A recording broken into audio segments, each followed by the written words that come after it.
నటికుమార్ గారు ఇప్పుడు ఇటీవల రాజమౌళి దేవుని నమ్మను చేసిన కామెంట్స్ ఇటు బీజేపీ నుంచి కూడా అదేవిధంగా విహెచ్పి నుంచి అదేవిధంగా రాష్ట్రీయ వానర సేన నుంచి కూడా కొన్ని తీవ్ర స్థాయిలో విమర్శలు వచ్చిన నేపథ్యంలో రాజమౌళి అటువంటి కామెంట్స్ చేయడం కరెక్టే అంటారా? 100% తప్పు. నేను దాన్ని పూర్తిగా ఖండిస్తున్నాను. దేవుడు లేడు అనేది తప్పు. దేవుడు ఉన్నాడు. అందరికీ ఎవరి ఇష్టమైన దైవం వాళ్ళకుంది. ఎవరైనా వాళ్ళని ప్రేమిస్తున్నారు, వాళ్ళ దేవుణ్ణి పూజిస్తున్నారు. కనబడిన దేవుడు మనకు ఉన్నాడు. లేడు అన్న మాట తప్పు. కులమత Hindu or Muslim or Christian ఏ దేవుణ్ణి ఎవరైనా ప్రేమించవచ్చు, ఏ దేవుణ్ణి ఎవరిని కించపరచడానికి లేదు. నెంబర్ 1. ఆయన కించపరచాడని నేను అనుకోను. ఎందుకంటే ఆయన ఏమన్నాడంటే, నేను మా నాన్నగారు హనుమంతుని నమ్మమన్నాడు, హనుమంతుడిని దండం పెట్టమన్నాడు ఏదో చెప్తే నేను నమ్మట్లేదు, నాకు ఈ పని తప్పు జరిగింది అన్నాడు. నేను ఆయన్ని అడుగుతున్నాను రాజమౌళి గారిని, అయ్యా రాజమౌళి గారు ఒకప్పుడు కష్టాల్లో మీరు ఏ పరిస్థితుల్లో ఉన్నారో, మీ కుటుంబాలు ఏ పరిస్థితులు ఉన్నాయో ఈరోజు ప్రపంచ శిఖరానికి మీరు తీసుకొచ్చి పెట్టాడు కదా, ప్రపంచ శిఖరానికి డైరెక్టర్గా మిమ్మల్ని తీసుకొచ్చి పెట్టింది ఆ దేవుడు కాదా అని అడుగుతున్నా. ఆ రోజు మీ మిసెస్ కానీ, మీరు కానీ, మీ నాన్నగారు కానీ, మీ కుటుంబం కానీ దేవుడా మమ్మల్ని కాపాడు ఇంత వాడిని చేసామని ఏ రోజు మీరు అనలేదా? ఎస్, చాలామంది దేవుణ్ణి నమ్మరు. మీరు తమిళనాడులో చాలామంది నమ్మరు, డిఎంకే కానీ చాలామంది నమ్మరు అని చెప్పి సిపిఐ వాళ్ళు నమ్మరు, సిపిఎం వాళ్ళు నమ్మరు అని చెప్పి ఎదుటి వాళ్ళని కించపరచకూడదు. దేవుణ్ణి ఒక ప్రజల మనోభావాలు దెబ్బతింటే, భక్తుల మనోభావాలు దెబ్బతింటే అంటే గౌరవించినా పర్లేదు కదా సార్? గౌరవించినా పర్లేదు కదా, ఇది దేవుడిని గౌరవించినా పర్లేదు కదా? గౌరవించాలి. మీరు దేవుణ్ణి మనం గౌరవించాలి.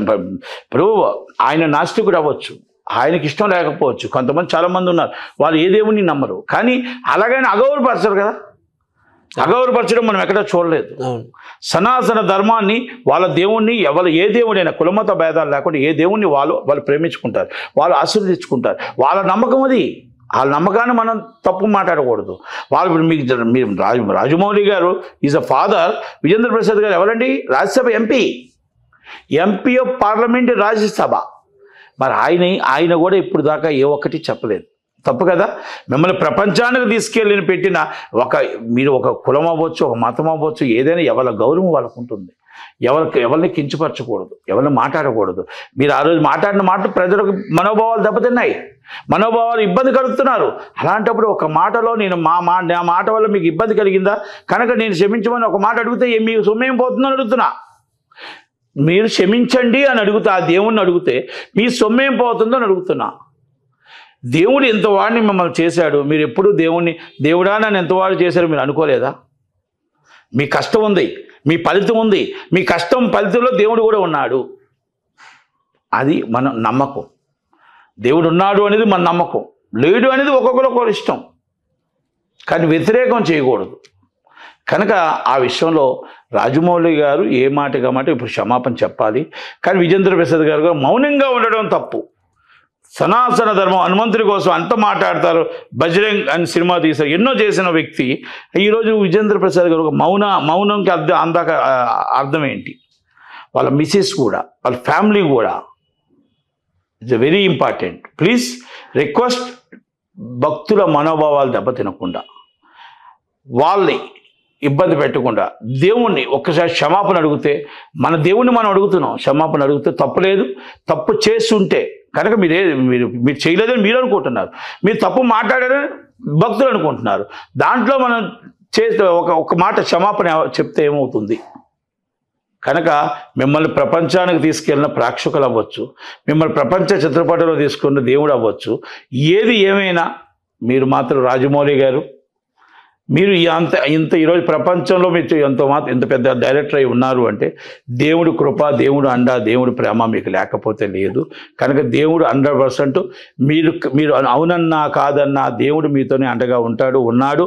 ఓకే, మీకు బాధ అనిపించవచ్చు, ఆ సమయాన్ని మీకు ఏం బాధ అనిపించిందో మాకైతే తెలియదు. కానీ మీరు ఎట్టి పరిస్థితుల్లో ఎప్పుడు కూడా ఎదిగిన కొలిది ఒదుగుంటారు. ఎప్పుడు కూడా చాలా అలాంటిలో మీరు ఎట్లు కూడా కాంట్రవర్సీకి వెళ్ళరు, ఎప్పుడు వెళ్ళలేదు. కనుక మీరు అర్థం చేసుకొని క్షమాపణ చెప్తారని, వాళ్ళ మనోభావాలు దెబ్బతినకుండా ఒకసారి క్షమాపణ చెప్తారని కోరుకుంటూ. కానీ ఈ మధ్య ఎందుకు ధార్మిక వాహిక చిత్రాలు ఎందుకు వస్తున్నాయంటే ఏం చెప్తారు సార్? హిందూ ధార్మిక చిత్రాలకు సంబంధించి ఎందుకు వస్తున్నాయి సినిమాలు ఎక్కువగా? ఇప్పుడు హిందూ దేశం అని ప్రమోట్ చేస్తున్నారు, మన హిందూ దేశం ప్రమోట్ చేస్తున్నారు. BJP government is 15 years running. 15 years రన్నింగ్లో వాళ్ళు హిందుత్వానికి నాయకత్వం వహిస్తారు. హిందూ దేశం అనేది మన దేశం ఒకటే ఉంది కాబట్టి హిందూ దేశం. అంటే మనది సెక్యులర్ దేశం అనేది కాంగ్రెస్ వాళ్ళు అంటారు. మనం అందరూ అన్ని కులాలు అన్ని మతాలు బతుకుతామని. బీజేపీ వాళ్ళు హిందూ దేశం అని అంటారు. కాకపోతే సెక్యులర్ దేశం అనేది అన్ని కులాలు ఉండవచ్చు. కనుక దాని మీద ఎప్పుడైతే సనాతన ధర్మం కోసం కానీ, మన దేశ భవిష్యత్తు ఇదిగా సార్వభౌమత్వం కోసం కానీ, మన దేవుడి కోసం కానీ గొప్పగా మాట్లాడుకోవడం, గొప్పగా చెప్పుకోవడం, ఈ పవన్ కళ్యాణ్ గారు అవ్వచ్చు, ఎవరైనా సనాతన ధర్మం అంటే ఏంటి, మన దేశంకి దేవుడు ఏం చేశాడు, లేకపోతే మన సనాతన ధర్మం అంటే ఏంటి అనేది వివరించడంలో కొన్ని సినిమాలు వస్తున్నాయి. కనుక దాంట్లో తప్పేమీ లేదు, మంచిదే కదా రావడం. అంటే దానికా లేకపోతే పద్మశ్రీ, పద్మభూషణ్, పద్మవిభూషణ్ లేకపోతే నేషనల్ అవార్డు రావడానికి హిందూ ధార్మిక చిత్రాలు తీస్తున్నారు అనుకోవచ్చా? అది హిందూ, మన దేశం హిందూ దేశం. హిందూ దేశం అన్నప్పుడు ఇప్పుడు పలానా రాష్ట్రం ఉంటుంది, రాష్ట్రం వేరు దేశం వేరు కదా. మన దేశం హిందూ దేశం, క్రిస్టియన్ దేశం ఇజ్రాయిల్, ముస్లిం దేశం దుబాయ్. అలాగా మనం ఏమనుకుంటాం, మన దేశాన్ని మన దేవుని మనం కాపాడుకుంటాం కదా, మన సనాతన ధర్మాన్ని మనం కాపాడుకుంటాం కదా. కనుక వాళ్ళు దాంట్లో కొంచెం బీజేపీ వాళ్ళు సనాతన ధర్మం కోసం ముందుకెళ్తున్నారు కాబట్టి ఆ టైప్ ఆఫ్ మూవీస్ వస్తున్నాయని నేను అనుకుంటా. అఖండ కూడా అట్లనే వచ్చింది కదా, ఇప్పుడు బాలకృష్ణ నటిస్తున్నా అఖండ ఈశ్వరుడు. అదే అంటాను కదా మీకు, సనాతన ధర్మం అంటే ఏంటి, సనాతన ధర్మం అంటే ఈశ్వరుడు. ఆ ఈశ్వరుడు రూపంలో బాలకృష్ణ గారు ఆ సినిమాని పూనకాలు చూస్తారు, జనాలు చూస్తున్న వరకు డిఫరెంట్ మూవీస్ తీస్తాం. హర్రర్ మూవీస్ తీసాం, కామెడీ మూవీస్ తీస్తాం, డిఫరెంట్ మూవీస్ తీస్తాం. జనాలు చూస్తున్న వరకు ఏ సినిమా అయినా తీస్తూనే ఉంటాం. జనాలు యాక్సెప్ట్ చేయకపోయినప్పుడు ఆ సినిమా ఆ టైప్ ఆఫ్ సబ్జెక్ట్ ఆగిపోతుంది. అంటే ముందు హనుమాన్ వచ్చింది, ఆ తర్వాత మిరాయి వచ్చింది, ఇప్పుడు వారణాసి వస్తుంది, అఖండ 2 వస్తుంది, కల్కి వచ్చింది, భక్త కన్నప్ప వచ్చింది.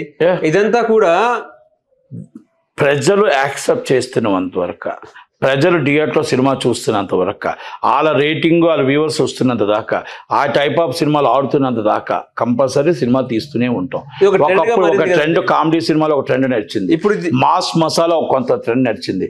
ఇప్పుడు సనాతన ధర్మం దేవుడి కోసం తీస్తే చూస్తున్నారు కాబట్టి, ఎగబడుతున్నారు కాబట్టి, ఒక కాంతార చాప్టర్ 1 ఇలా డిఫరెంట్ వస్తున్నాయి కాబట్టి ప్రజలు చూస్తున్నారు. ప్రజలు యాక్సెప్ట్ చేస్తున్నప్పుడు మనం కంపల్సరీ దాన్ని యాక్సెప్ట్ చేయాల్సిందే. లేక మోడీని మెప్పించడానికి సినిమాలు నో ఏమండి, సినిమాని ప్రజలు చూస్తున్నారు. ప్రజలు చూస్తున్నప్పుడు మనం దాన్ని ఏమీ చేయడం, ప్రజలు యాక్సెప్టెడ్ అన్నప్పుడు మనం తీయాల్సిందే. Thank you very much. Thank you. Hello, Telugu Rajyam channel చూస్తున్నారా? సామాజిక, రాజకీయ, జీవన చిత్రణే తెలుగు రాజ్యం. అతిశయోక్తులు, అసత్యాలు ఉండవు. రాజకీయ కోణం కాదు, ప్రజా కోణమే కొలబద్ద. తెలుగు రాజ్యం వీక్షణ మీ ఉత్తమ అభిరుచికి నిదర్శనం.